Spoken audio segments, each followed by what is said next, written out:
All right, Okay. recording in progress.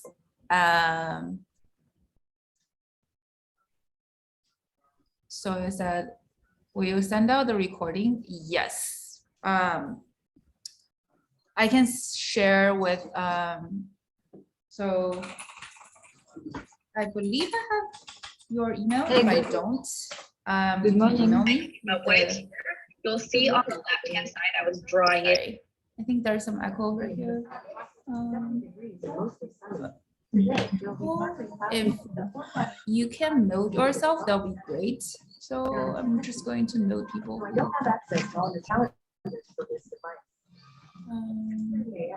Yeah, if it's great if you can mute yourself. Please mute yourself. If you don't do it, I'm gonna do it for you. All right, just so that we can hear each other. Yeah, so I put my email there. I believe that ADPList has shared your email with me, so I can send out the Google link that you can download the entire session if you can't stay for the entire time. But if you don't get it, also reach out to me so I can share it with you. All right. Awesome. Do you want me to get started, Chelsea? Yep, Wade, take it away. Yeah, awesome. Thank you for all for coming today. And Chelsea and I are working on this whiteboard exercise share out. And this is our first session. So bear with us if there is something you think you can improve on, please send us a note and email so we can do better next time. And in today, in the next 45 to an hour, we want to walk you through some tips and whiteboard exercise mock. This time we're going to, the agenda of today is the first one is an intro, walk you through types of whiteboard exercise. And Chelsea will share you some do's and don'ts. And we're going to talk about the framework that we have. Just keep in mind, everybody has your own framework. This is just ours. You can definitely take it away, but also always customized for your own interview. And then we're going to use roughly 20 to 30 minutes to do a whiteboard exercise practice. And if we have time, we'd love to open up the stage to you for Q&A session. And of course, if you have any questions, please leave the message in the chat. We are checking the chat room every now and then to answer the questions. A little bit, that's just moving to the intro part. So there are different types of whiteboard exercise. A high level, there's take-home whiteboard exercise. Essentially, it's your interviewer will give you a home exercise, and you will take it home and finish a design by yourself and handing in about 3 days a week. But today we love to talk about this type that is you are going to do an whiteboard exercise with your interviewer together before COVID-19. Before the COVID time, you will share the same space with your interviewer. But nowadays, most of the time, you will do this virtually.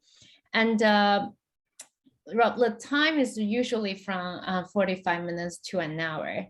And within this type of whiteboard exercise, there are 4 categories. The first one is build a new product. Essentially, is your interviewer will give you assignment that is about building up either a desktop app or mobile app, and to solve a certain problems. It can be a desktop app dashboard for general practice doctor, or order an app to order food in an airport, right? And it will leave it to you whether it should be a desktop or mobile app. And the second one is a conceptual tasks. So it's pretty high level. The task can be design an ATM, and the task can also be the very famous one is design an elevator for a building that has 10,000 floors. So it's very conceptual. It leaves it to you to narrow down the concept task into different into a actual problem that is solvable. And then the third one is change or improve an existing product, which is very straightforward. Your interviewer may ask you to redesign, for example, the buy again in Amazon, or to pick up an underserved audience by Spotify and suggest how they could improve their offering to this group. And the last one is a business metric oriented tasks. What does that mean is your interviewer may ask you to improve the Pinterest retention or to improve the engagement of, let's say, Spotify. Usually we don't see this type often, is because a lot of time it needs an interviewer and you have the data handy, so you will understand how to measure the success. And today we want to focus on building a new product. And Chelsea is going to share do's and don'ts. All right, so I believe whiteboard exercise is a really important part of the product design interview process. So a lot of companies do that. There is a long list of do's and don'ts right here. And for do's, right, make sure that you take a lot of notes. So every part of the conversation, you write everything down. And lead the conversation just means because you have such a limited time, you want to make sure there's not awkward silence. And by leading the conversation, you ask a lot of questions. So you shouldn't be stare at each other with you and the interviewer. Fill every single silence with a lot of questions like, who am I designing for? What is the goal, right? So have a bucket of questions ready. And because, again, like your time is so limited, you have probably 30 minutes just to draw out the flow. Focus on one single red route, one single flow, and one single audience. Don't try to do everything in that limited time. And lastly, a list of don'ts is equally important. So while I said it's important to ask a lot of questions, don't just spend all the time asking questions, and you will probably end up not having a solution by the end if you just spend all the time asking questions. So ask questions while you ideate and sketch in Figma or on your tablet at the same time.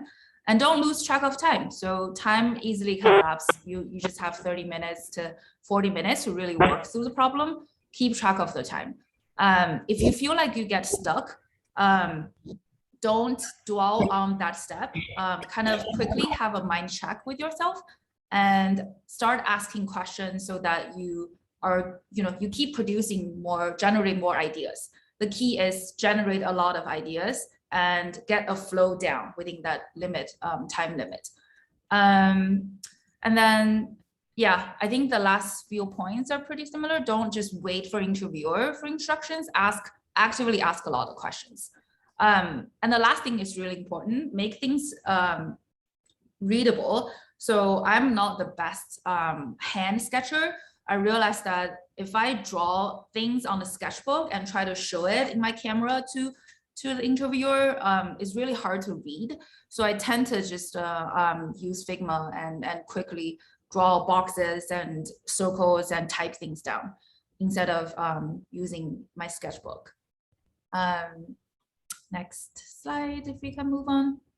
So to follow on the previous, really important point, don't have a lot of long pause or silence. You need to have, questions ready to go for your interviewers. So things like who and why we're doing this exercise, and try to narrow down your solution within the first maybe 5 minutes into your interview is to ask a lot of why and who, right? So questions like, what's the success for this? Why are we doing this project, right? Who are we designing for? To really help you narrow down your solutions in the short frame of time, so you can dive into the solutioning part.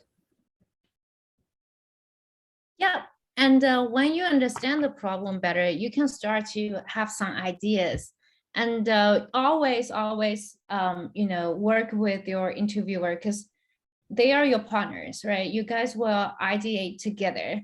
When you, oh, sorry, I think Figma is giving me some problems here. When you work with your interviewer, in terms of ideation, you can use some metrics here. For example, I'm using a mapping here to map out the impact and effort of the ideas. For example, like maybe there is some idea that needs a lot of hardware support, right? Then that means it's a really high effort, but the reach can be limited. It can be people who users who only has that certain devices.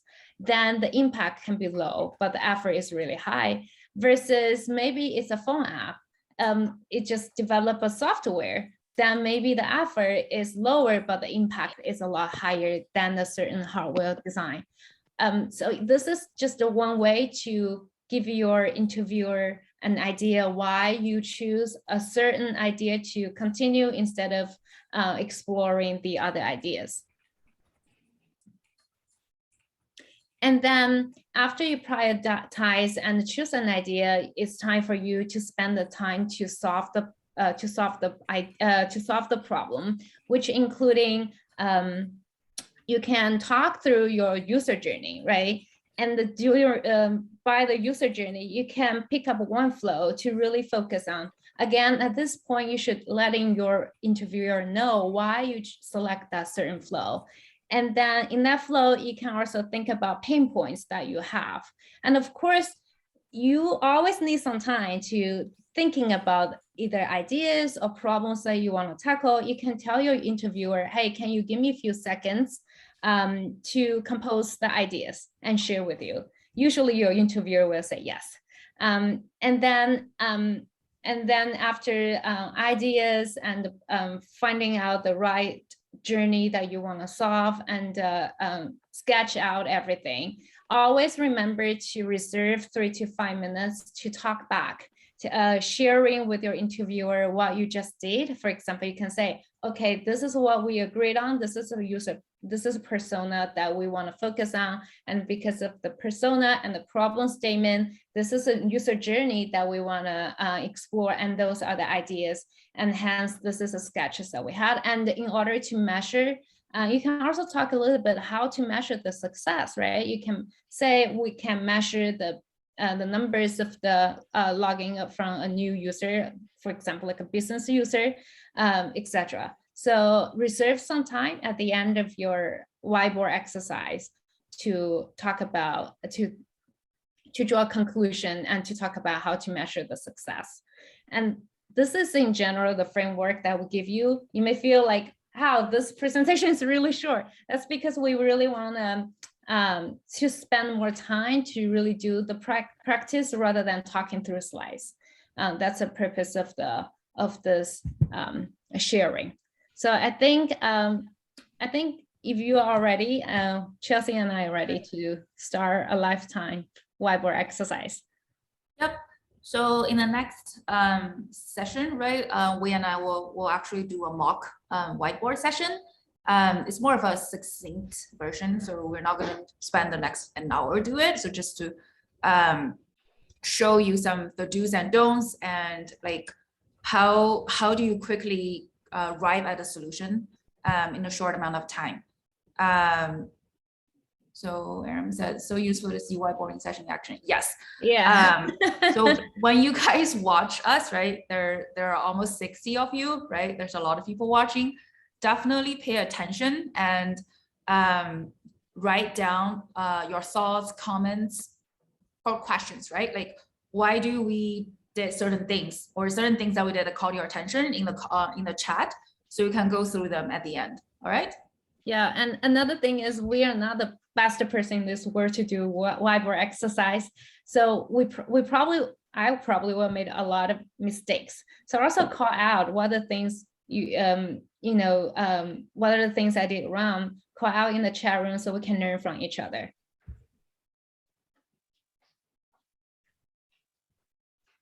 Okay, All right, Chelsea. let's do it. So I will play the interviewer, and Wei is the person in the interview with me. So here's a prompt.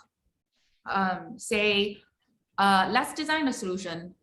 We have a farm, right?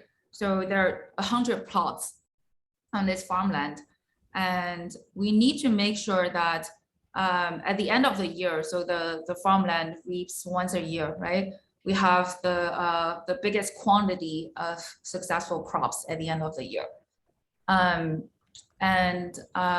There are two factors to influence like whether there's going to be successful crops. So we need to make sure there's enough water, not too much water, not too little water for the crop, for the land, and secondly, fertilizer. So we need to have not too much fertilizer and not too little. And as long as these two factors are, at the okay amount, we are pretty sure that this plot of land will generate decent amount of crop at the end of the year. So it's a very hypothetical problem that we have for our agriculture scenario. Let's see what we can come up with or respond to this problem. Awesome. Okay. This is definitely in the between concept and a product's task rather than a straightforward concept, because interviewer does give me how to measure the success. So the prompt is there are 100 plus farmland, and to have the biggest quantity at the end of the year of the crops would be the success, right? Okay. That's how we measure the success. And Chelsea, can I say, okay, there in front from what I heard, two factors to influence the success is enough water and enough fertilizer. Chelsea, can I assume that this will be a tool using internally rather than a tool for profit? Right, so the context is there are 5 workers on this, working on this 100 plots, and there's one owner. You don't need to worry about the admin perspective, so focus on the worker experience. Perfect. Okay, so the persona, there are 5 workers and 1 farm owner. And another thing that I assume is this is internal tool. We just focus on worker. Yep. Okay. The reason I say it's an internal tool is because I want to focus, I want to making sure that I don't need to worry about, acquisition or adoption, because it's a tool that needs to be used anyways. So I think the focus is more about task success and task completion. And it's great to note that the workers is going to be the focus rather than the farm owner. Okay. Yes, it's a workflow tool, so awesome. There's no other benchmark. Yep. The meeting will actually end in 10 minutes. Actually, can someone generate a new Zoom link and throw in the chat so we can all hop over there? Yeah. We're at the limit of this. I can do this as well. Let me do that now. Give me a second.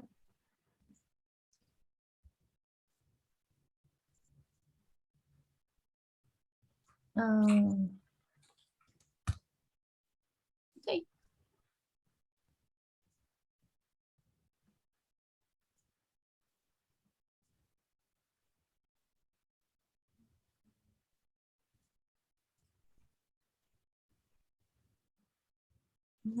Sorry, I'm trying to figure out advanced. It's okay. I got a link. So when this, yeah. So when this the session ends in 8 minutes or so, let's all hop to the other link I put in the chat. I will remind everyone at the like count at the last 3 minutes. Awesome. Okay, let's continue. The persona is those two farm workers, and then it's an internal tool for using. So I want to really focus on the task success and the task completion. And another thing is, so I think there, in general, the flow will be for, in order to have the success is, to select, one second, sorry, to select the crop, right? It has to be a successful, it has to be a crop that can be cultivated in this certain region. And then let me think, it should be planting, like how to plant them. I'm just thinking about the workers' journey in terms of from planting to harvesting. And then in order to achieve the success. And then after that, it will be cultivating that, like fertilizing the soil and give enough water. And if there's a problem, the user need to diagnose what problem it is. And then what else? And then there's a harvesting. Right? And after harvesting, there might be like sharing or even like sell. I think it's a big journey over here. I love to narrow down to a certain one to continue. I think based on the information and the opportunity area, I think the cultivating would be something I want to focus on and in this exercise. How do you think, Chelsea? Yeah, we can focus on the cultivating step. Yep. Awesome. And then let's think, in cultivating, there might be, I want to think about some pain points. Can I have a few seconds to think about it? Yep. Think through that, and I can also give you some hints, right? So because there are 100 plots and you only have 5 workers, it's really frustrating for the 5 workers to patrol 100 plots. And each plot is pretty big, so it takes time to manually go through, all the 100 plots and see if each plot has adequate amount of water or fertilizer. Awesome. Yeah, that definitely is a pain point. One is walking through all 100 plots, and another one that I heard from you is actually to identify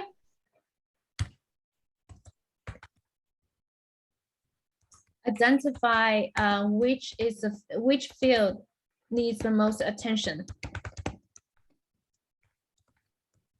And then there's another one, which is if there are many fields are lacking of water or fertilizer, then how to prioritize it. Right, that's another one. And I think identify which fields needs the most attention it's because the frustration is not knowing, right? Not knowing the which one needs water, which one needs fertilizer, and how much is needed, right? And then there's another one is how to take action. At this point, I also have a assumption that I want to double check is the hardware, for example, does the farm has a hardware that support in terms of monitoring the water and the fertilizer level? And also you can assume that there's the technology is up to date to measure and like add or subtract water or fertilizer amount. So there's no limit to like how much water or fertilizer can move around. Okay, got it. And then there is another one, which is the diagnosis. Sorry, I think I spelled it wrong, but I don't have time to fix it anymore. That's okay. The crops. This can be a little bit complicated to solve, but let's see. So those are the ideas or the opportunity that I can think of. What I'm going to do is I'm going to place it on the map that I talked about.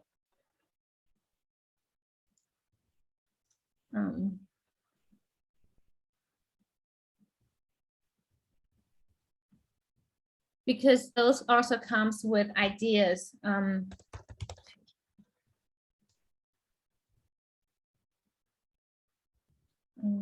Effort and impact. So walking through, I think all of them. So I have a first round of impact and effort to start with is what kind of technology that we should have. I think there is what I can think of the most traditional one is the paper. You know, there's like a login system. There's a paper and you hang in the wall and people just log in those information. I think it's a pretty low effort, but at the same time, I think it's also very low impact because the user needs to always go to the certain place and it's difficult to communicate with each other. And then there's another one I can think of will be the desktop. It can be a desktop version. The problem with this is the effort is pretty high compared to paper, but the impact is okay because again, the user needs to go into the office, sitting in front of the desk in order to do the task. And that doesn't really solve the problem in terms of walking through all 100 plots. And that's why I think maybe a phone app would here be relatively same effort as a desktop, but it will have a larger reach and it's more scalable than desktop. So the idea or the solution will be based on the phone app. How do you think? Gotcha. Yeah, that works. So, and a time check, we have 1 minute left and we probably need to jump to the this Zoom right here, and I will see you guys over there. And you there in a bit.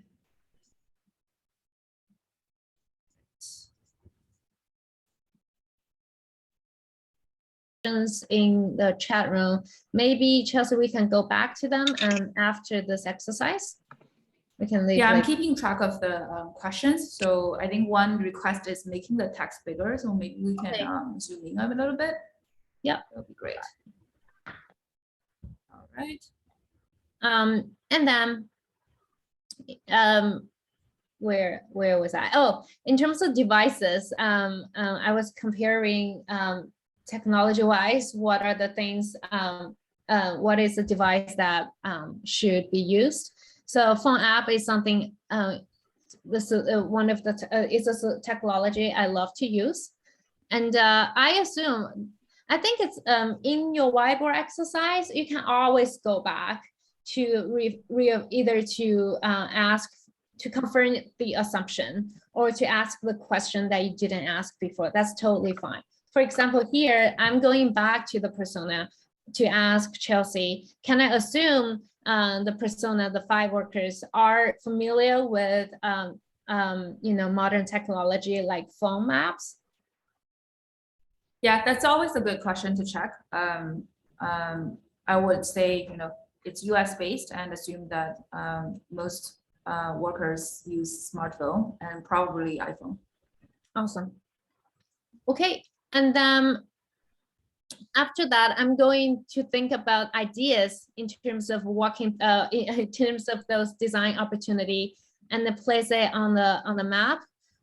So walking through our 100 plus, that's a problem and that's inconvenient for the user. So the idea I have is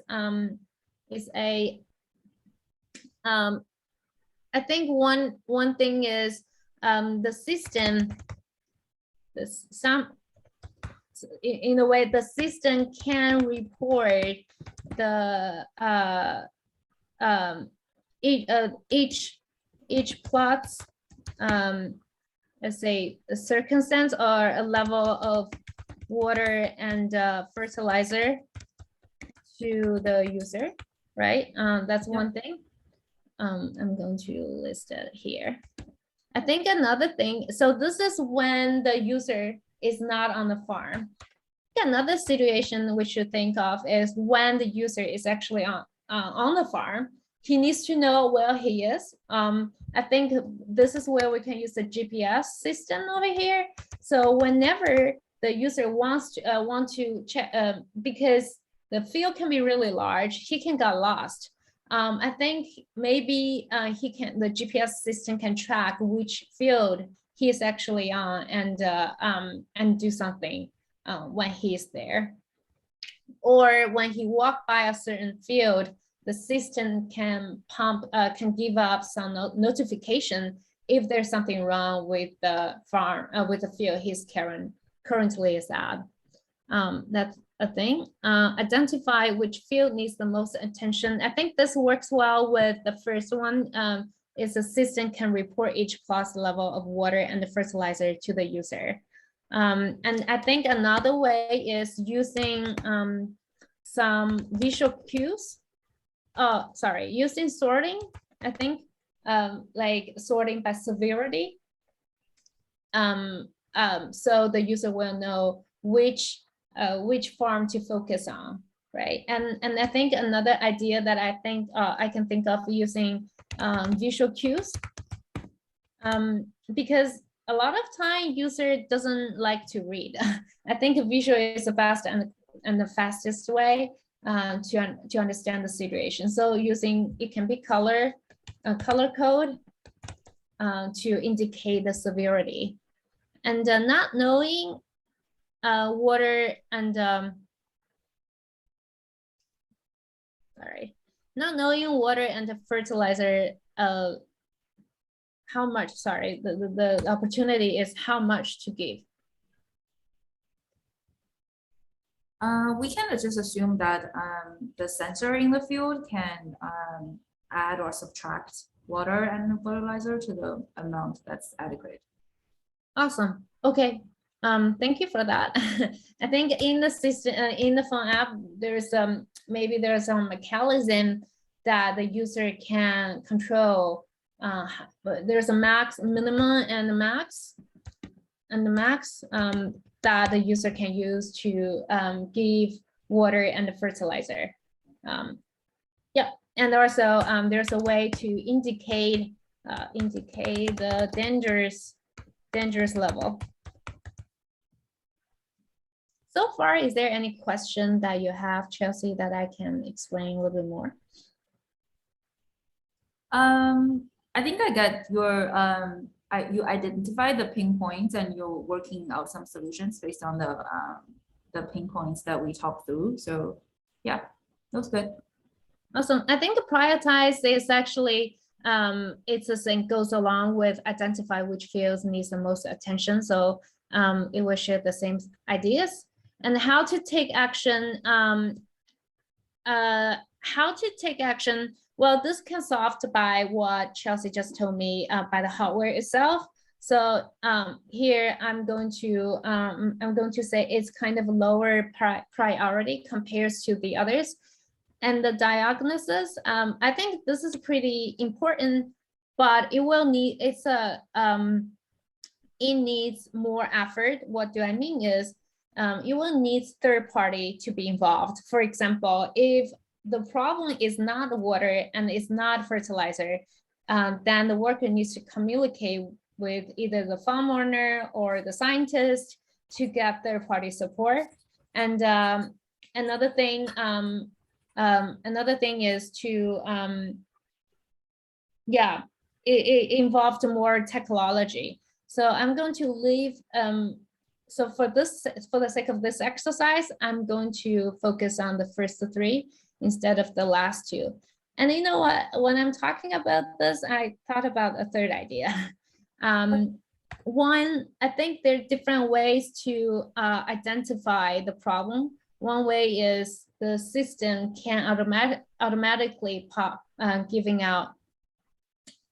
you the user notification. I think another thing the system can do is, because we all have cameras on the phone, maybe there's some technology can support is using the camera when the workers is in the farm and using the camera to scan the crop, and and then the system will identify the water level and the fertilizer level as well. Yep, that's a reasonable technology. Yeah, and I think this will also pave the way for the diagnosis in the future, because once the camera technology is setting, all we need to do in the future is to develop more smart system over there in the system. So this will actually help the iteration in the future.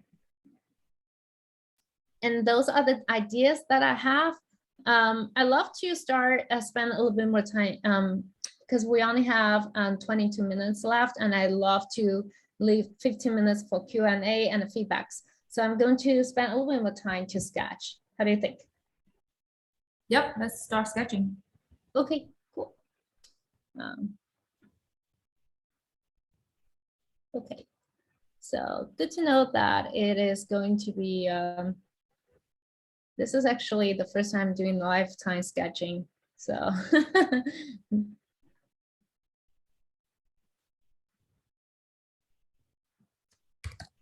I'll try my best. All right. The first idea is the system can report each class level, and there are like 100 of them.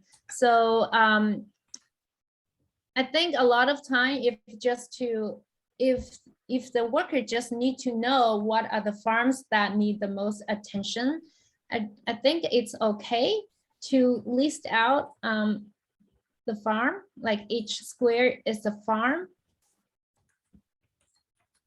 I know there will be a lot of them. This reminds me of some web application of their list view. I think what we can do is to give a drop down. For example, this will be the water level.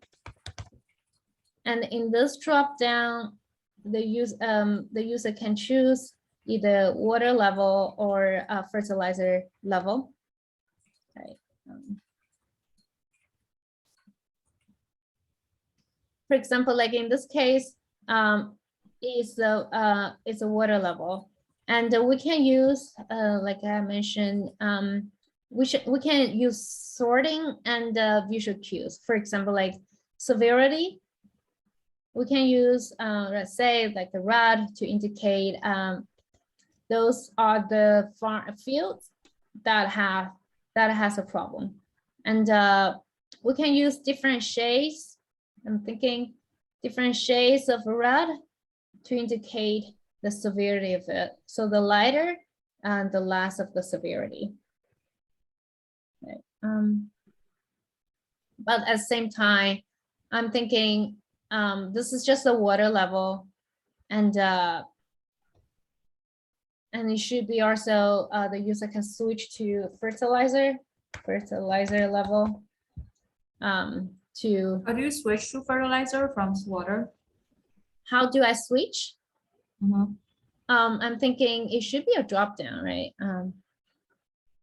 Actually, good question. I'm thinking maybe there should be, instead of just fertilizer and the water, it should be all. I believe there's a smart system over there that can find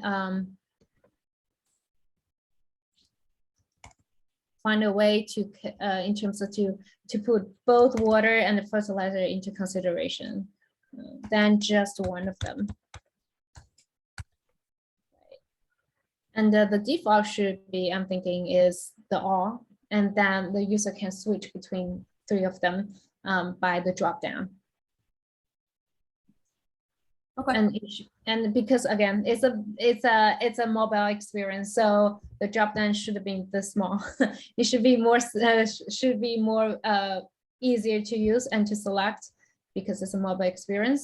At the same time now let me go back to the ideas is the camera. So I have a question. So each square you drew it represents a plot. Yeah, each square is a plot. There are I mean rectangle. So there are 100 plots, right? So the most of the you showed to 10 here. So most of the plots are like need scrolling. Right. So again, this is more like, I think this related to the problem that we have to solve is to identify the problematic field, right? That means what really matters here is for this workers to instantly identify what are the fields that need help and to take action. That's why I think scrolling, which is about viewing, is less important, but to prioritizing the problematic field is much more important here. Gotcha. That sounds good. Okay, and I'm thinking there's a maybe I'm thinking we should give out thinking loud. We should give out a big button here. Where the user can find, well, actually, no, I don't want to block the view. There's a button here. It can be more button where the user can find 2 options, right? One is to GPS locate him or to use the camera, something like that. The user can choose. And now I'm thinking, so this is a scenario when the system automatically selects what are the fields that he should pay attention to. But maybe there's another scenario is when the user knows what kind of which field he wants to focus on. He want to know the situation of that field. So I think it's always good to place a search bar here to have a search experience. And again, I'm going to ask an assumption question is the naming of the field. Is the naming of the field always like farm, let's say farm A, and the field, let's say field 2? It's the same farm. So and the plot is named with the numbers. So 1 to 100. Okay. Perfect. So it's always the same farm, right? There's no farm B or farm C. No. Okay. Then I guess in the search bar we should give an example like you can type in field 2, or you know what? I think the user shouldn't type to field because it's always repetitive. All the user need to do is type in the number, but the user probably doesn't know what's going on here. So I think we should give a suggestive text copy here saying you can type in 2, you know, something like that, so the user knows what to do over here. Yeah, so this search bar is going to be sticky on the top. But once the user start to grow, it will grow with the gallery. But this will help the user, it will help another scenario when the user knows exactly what he wants to check in. I just want to do a time check. We have 4 minutes left. So I'm going to one more step. Is that okay, Chelsea? Yeah, so can you show what happens after you click on this rectangle? Yeah, okay, perfect. So when the user wants to check out a specific field, he will click a square. So I'm thinking in this, so this is when the user wants to it's no longer just monitor anymore, is to take action, right? And what are the action he can take in here? And what is the information can help him to make the decision. I think the first two most thing that I can immediately think of is the level of the water and the field, because that's the two factors that can decide the success. I'm thinking using different color over here again to suggest which is the level of field, which is the level of the fertilizer. Oh, which is the level of the water, and which level is the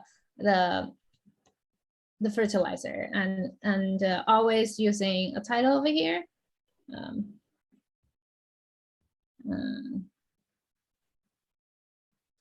Order level, and I think using pie chart, it's the best way to do it. Sorry, this is not a pop-up. It's actually a detail view. I'm going to use a Y. So it's a detail view than a pop-up.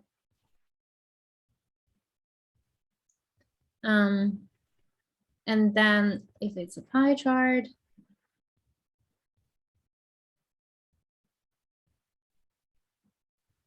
let's say,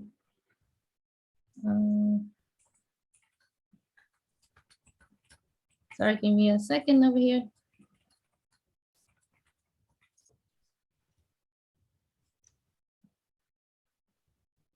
Right, maybe the water level here is 50-50.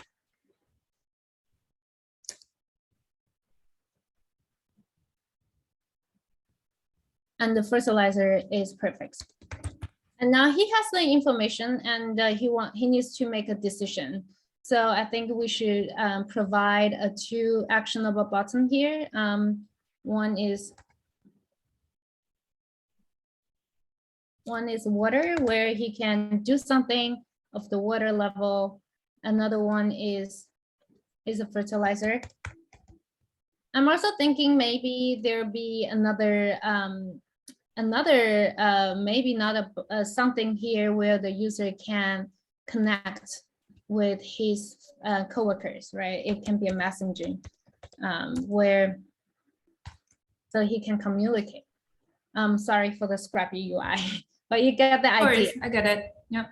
Yeah. So I think my time is up. Right. We have only 10 minutes left. So I have one question left for you. Yeah. How do you change the water level in your UI? Perfect Do you question. tap on the circle, or do you click on the water button? I'm thinking the user will click the water button, and there will be a pop-up, and then there's a slider. I think using the slider to either increase or decrease the water level and the fertilizer level. Gotcha. Okay, and then the chart will update, so the severe red will become less red. Good question. The chart, I think the chart won't immediately change because it takes time. But the best scenario is the chart will change when the water level starts to increase. So it's going to be animated. You will see the change of the water level, right? So that's one thing. That's the best scenario. The second scenario is if the technology doesn't support, maybe we can give the user a glimpse of what is it going to be like versus what is it looking like right now. So he has some expectation. What is going to be like after he take the action. Yeah, we can show kind of like sparkle line or like dash to show like where's the expected level it's gonna be at. Good. So this is the wrap for the mock interview part, and Wei did a great job arriving at a solution in a short time. Fall for Wei, yay. We have some good questions coming. And everyone, so feel free to start asking your questions as well. So this is the end of our sort of presentation. So maybe we can stop sharing and we can like start the live discussion. Yeah. I saw the first question, May. She said the benefit of the framework. Again, the framework is just to help you to guide your thoughts. Usually, I don't suggest to stick with one framework because you make panic when the interviewer give you a question that might disrupt your framework. But have a framework on your mind is going to be really helpful. For example, like usually you always want to ask a question in terms of persona, constraint, etc. And that before you go into the solving problem section. And like I mentioned, when you're solving the problem, you can always go back to ask some assumption questions. I think to me, this way, can you zoom in and pen and show the framework you drew? Oh yeah. So can you just pen over to the chart to the area you drew? You mean which one? The framework, the effort, and the platform of choice. Oh yeah.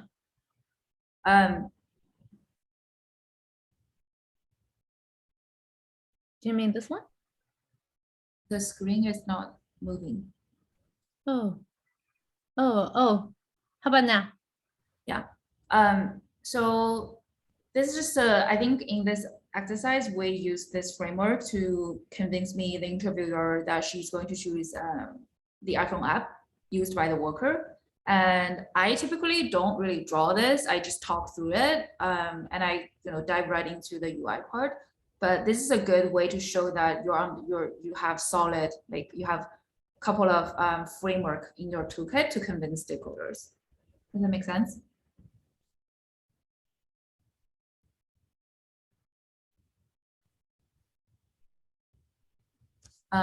May, you can come off. Okay. May says yes. Okay. Everyone else, you can come off mute at this point, so we can just talk. And do we cover Nia? Sorry, I'm not good at naming. Nia's question: how do interviewer evaluate the whiteboard exercise? Actually, there are some other questions. I think we have. Oh, there we go. Asha asked, do you sketch all the ideas, or you can just pick one flow? Yes, let's make sure to pick one flow and focus on that. And Ocean asked, can I suggest solution not limited to apps? The pinpoint, one of the pinpoint is farmer's queue. What if I suggest providing vehicle, say bike or something? That's exactly why Wei used this chart, right, to show why she picked iPhone, phone app as her solution. She balanced off the cost of using other technology and the impact, right? So she gave the reason for picking her solutioning. So you can do anything you want as long as you can have a framework or solid reason to convince your interviewer. And Ashley asked, can we use design system for whiteboard exercise? Wei, do you want to take that one? I don't quite understand the question, but do you mean using, because what I understand the design system is like a design system has has all the design components. I'm thinking, yeah. Ashley here. Yeah, thanks for all the exercise. What I meant by is that, for your company design system or the material UI, if you have that install in Figma, can we use that for the whiteboard exercise? Yeah, I think it totally works. I think that's actually a good idea because that saves a lot of time to draw a button from scratch. But one thing is maybe, well, I will ask Chelsea's opinion on this. Do you think by using a design system components, would that look too complicated, like a very a final design? Or we want to keep that? I actually don't encourage using design components because it's like cheating. When I interviewed people, I actually don't want to see them drag. For some of the, to get your points across, right, you can drag a toggle, just show me. but most likely I want to see if you can understand like the target area in mobile, whether you can actually understand it yourself. Does that make sense, Ashley? Yep, got it. All right, Yeah. thank you. So you can use it, but don't abuse it. Yeah, okay. Asha asks, what's your suggestion for confidently defending your design decisions? I tend to get nervous and answer by rambling. Wei, do you have any thoughts around? I think as long as you have strong rationale, feel free to, to define your design decisions. Yeah, I think again, the design exercise is more about working with your interviewer rather than just you presenting an idea or a perfect idea. There's no perfect solution here. Here's all about how do you collaborate with your partner, which is the interviewer in this case. How do you ask the question? How do you, if your interviewer question your solution, you can explore with him or with her why that's, where did that question come from and how to readdress that. It's all about collaboration, I think. So Asha, I would think about the question this way. I would think whiteboard exercise as a way to kind of show and tell your skills, not necessarily like there's a right or wrong design decision. It's more of a like a brain exercise, right?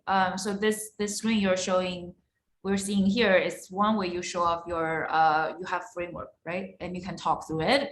This whether the interviewer agrees with you or not, and your design decision as well. It's for you to show the interviewer, hey, I understand mobile design, right? The navigation, the target area, the like interaction schemes, or the general hierarchy. Like you show your knowledge versus, oh, I have to convince you in some way. So it makes you feel, I think it will help you feel less defensive that way.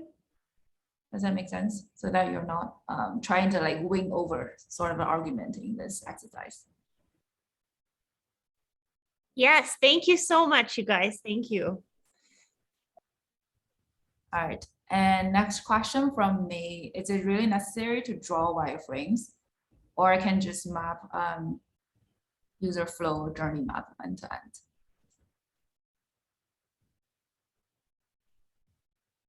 Is it necessary to draw? Yes, please draw wireframes. Yeah, don't spend too much time though. So the user flow, right? Like you can quickly get to that flow end to end within like 5-10 minutes. Say like this is the step, like in the exercise we did, right? You see the all the plots, and next step you click into it. The next you change the water and fertilizer volume up and down, and then I save it. So you can quickly get to that flow. And it's really important for us to see, for the interviewer to see your wires actually, and know that you can handle low fidelity design and understand like massing, understand, like composition and design pattern as you generate ideas. I think it also depends on the interviewer. Some interviewer, they want to test, they want to focusing on your product thinking. Some interviewer, they want to test your actual IXD or UX capability. Sorry, this answer probably will cause more questions, but it really depends on your interviewer. You can even ask your interviewer, do you want to see more of the even UI? Because some interviewers show a really strong UX and the product thinking in the presentation, then the interviewer wants to see if this interviewee has strong UI capability. So maybe in that whiteboard, the focus is on UI even. But if you came from a visual background, then your interviewee wants to see if you have product thinking, then you probably want to prioritize that area to show that skill sets in the whiteboard exercise. That's great. Thank you. Yeah, hopefully that Thank answered the you. question. Yep. Yeah, because And I have known someone who've done whiteboard challenge, and then she only do was map out the user experience or the user flow. She didn't even um draw warframe. So I was like, can I do also like that, or is it really necessary to draw warframes? But yeah, I think it's really up to the interviewer. So thank you for that. yeah, you'll probably want to gauge your interviewer's reaction as well. So if your interviewer is trying to push you, right, and to get to some solution or UI screen, right, and you should pick that cue up. Or in the beginning, ask the clarification, right? Like, do we actually want to have some UI Oh, screens? I can ask about that. You can, yeah. It's Oh, your okay, exercise. okay. You should lead the conversation. Yep. Okay, okay. That's a great insight. Thank you, thank you, thank you. Yep. And Nia asked, how do interviewer evaluate a whiteboard exercise solid solution throughout process? Yeah, so I think we hit on a couple of things, right? So your product thinking, your ability to come up with low fidelity screens, your ability to manage time and expectations, right? Ask the right questions, have a framework to evaluate trade-offs, understanding of technology, right? What's actually viable and realistic. And these are all things that your interviewer is looking for in this mock, in the whiteboard exercise. And like the answer I just gave to Meg, right? Your ability to lead the conversation and utilize information effectively from your interviewer. That's actually a core competency we look for in product designer, whether you can, gather the right information for your solutioning. Yep. And the Bria asked, what if the interviewer asks you a question and the solution doesn't match your design?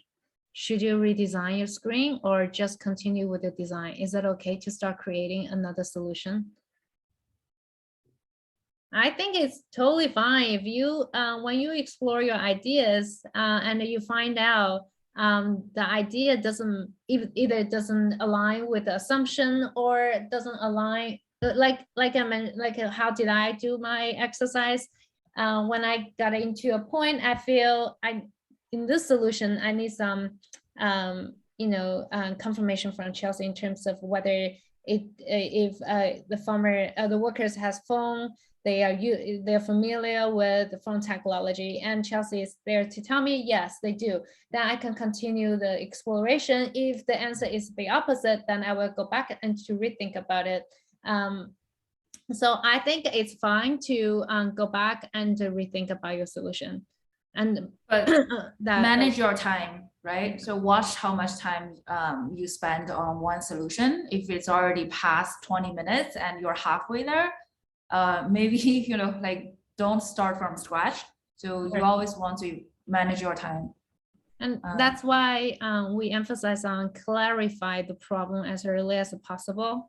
And yeah, I think that's important. Yeah, so see how Wei took a lot of notes and she had all her evidence, right? Her notes typed down. So what I do always, like if I get stuck, I go back to the problem statement and all the notes, and we look at together with the interviewer and say, hey, are we still on the right track? Are we still solving the right pinpoint? Are we, doing the right thing here? And it's okay to ask this, clarifying question to your interviewer as well. So I think we skipped the question, Ocean, to what extent we can ask questions to interview about the challenge? I think you answered that question. Yeah. Yeah. Any question that help you arrive at a good solution within that time limit. So play your game with wisdom and thought, thoughtfulness. Ashley asked, how do you get good at this? Practice and record yourself daily with others. Yeah, I think you got the answer. You just keep practicing. I think without practice, you got nervous when you do Weber exercise, especially with someone you don't know. You definitely will be nervous, and it will impact your behavior, your performance. So go to ADPList, find stranger to do Weber exercise with, and get their feedback. Yeah. Yeah, you can just, you know, there are 32 of you, minus Wei and I, so 30, right? You have 15 pairs. Why don't we can just team up with anyone and just go back and forth and practice. Yeah. Should we jot down user scenario and sitemap before getting to the wire? Yes. Make sure you understand the high level flow before you start drawing the wire. Michelle asked, I had a live challenge interview where I was given scenario and was told to craft the problem and then go into my thought process, etc. It threw me off at first, but is that common for an interview challenge also? What do you mean by craft the problem, Michelle? Yeah, I was given, you know, they put up a paragraph. It was more of a discussion, but they told me they wanted me to craft the problem, create my approach, validate, and then go over my design process. So it was my first time having a challenge like that. So I wasn't prepared for that. I was really trying to prepare for being given the problem or the prompt like you guys had. So it threw me off when I was told I had to come up with the problem from what they gave me. So, Jessica, go ahead.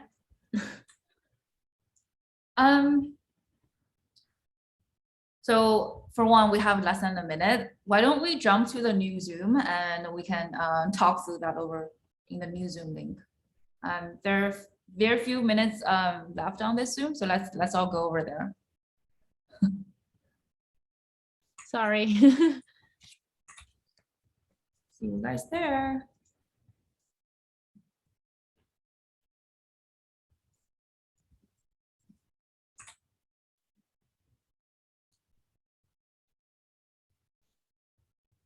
Start recording, and the question, I'm hoping that I copied and pasted all the question I had. Okay, so Michelle asked, live challenge interview, was given a scenario, was told to craft the problem. So your interviewer asked you to define the problem? Basically, yeah, I had a hard time trying to figure out the problem from what they gave me. Gotcha. Instead of being given the problem. They didn't give you a prompt or any statements or anything? Yeah, there was a paragraph, but it wasn't like what you guys just did. He said, come up with the problem and then come up with your approach, validate it, and then the design process. So it was more of a discussion back and forth. Gotcha. Well, in that case, I would just pick, like a potential pinpoint given that paragraph they give you. And if your interviewer is okay with that pinpoint you defined, then let's just go for it. Yeah.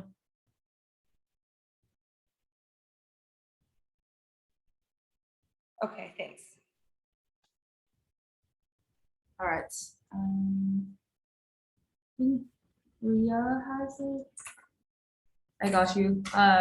This is the question that I yes, copied over. that was the question. Yeah. Okay.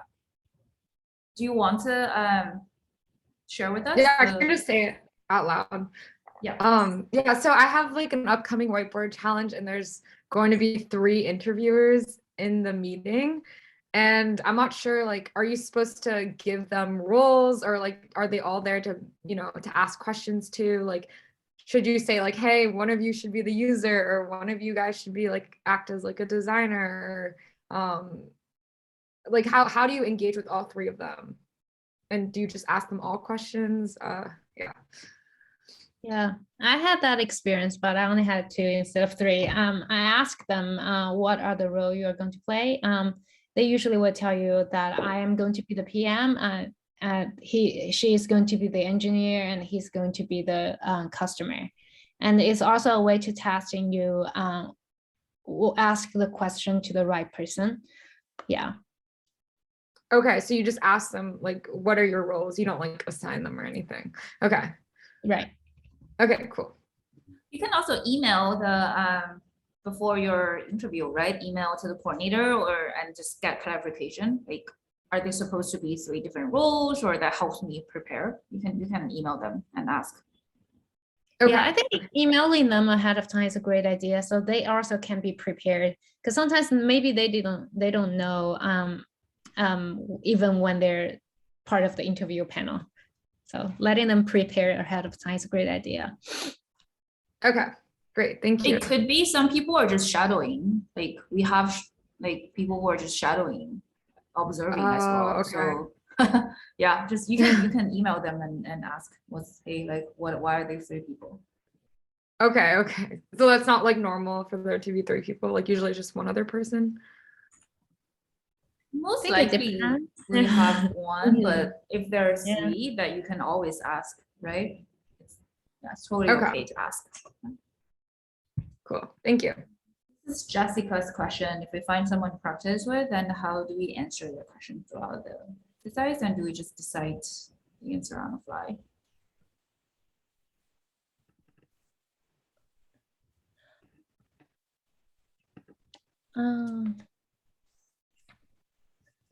That's a really interesting question. Yeah. Are you asking this question in the point of view of an interviewer? So in that exercise, you're acting as an interviewer? Yeah, so just because like if I'm like a beginner designer and then practicing with another beginner designer, just like how we would answer those questions, because we're probably not the most informed. I got think you can. Yeah, go ahead, Chelsea. All right. So it helps you to practice being an interviewer, getting to the interviewer mentality as well. So your goal is to help the person arrive at a solution quickly within the time frame. So if you observe that the interviewee, right, is getting frustrated or getting distracted by too many ideas, you can help your buddy to stay focused on addressing the core pain point, right? And say, like, don't worry about technology constraint, right? Or don't worry about this minor persona, right? Let's focus on the core user flow. Or your role is to help drive focus. Does that make sense? Yeah, that does. Thank you. And also help your partner with the time checking. If you found your partner spent too much time in one step, maybe 对不起，我在听那个戴着耳机，然后手机在充电。OK。 Yeah, I'm gonna mute Ruin. Okay. Wait, go. Did I interrupt you? You were saying Oh something. no, I just finished. I was just saying you can also help your partner to do the time checking. Yep. Right. Okay. Yes. Yep. So April asked why we're allowed to team up with someone here. Designer. Great. Yeah. Everyone add April and set up time with her. Sorry, not a question, but I really need help with practice. Yes. Michelle asked, can you recommend any websites and prompt challenges? There's a YouTube channel actually, but it's not product designer, it's PM. But I think you can use their way of thinking and use their frame. They have some, they don't list out the framework, but if you listen to them like 5 times, you can figure out the way of thinking, the framework they're using. So maybe spend some time, listen to them, can help you. I'm going to paste the YouTube channel here. There are 2 of them.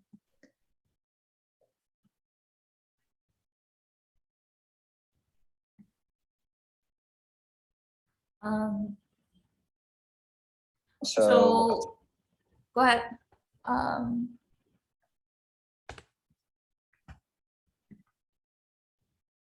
Sorry, someone was asking a question, I think. Engaged. I think that's it. Okay. Do we finish all the questions? I think so. Yeah, just on the type of prompts you can choose.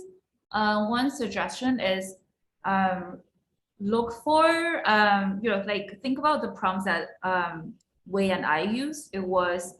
It has numeric components and it's giving you enough to generate solution without getting too abstract, like you can come up with anything. So try to find those prompts that are not too kind of narrow down to one product area, like e-commerce or something, kind of out of the box, but still like realistic enough for you to work with. And Ashley wants to practice. Everyone at Ashley, Jessica. And we just shared sharpen dot design.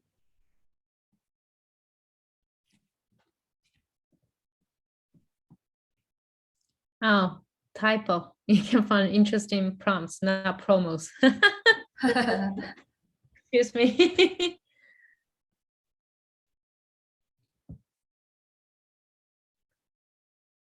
Awesome. Thank you so much. I think we went over time. Yeah, thank you for sticking with us.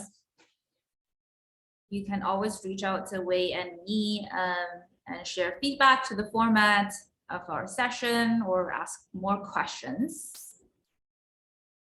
Awesome. Thank you guys so much. Thank you for attending. Yeah. Hopefully we'll see you again. Thank you so much for doing this. Bye. Bye. Have a good night. Thank you. Bye.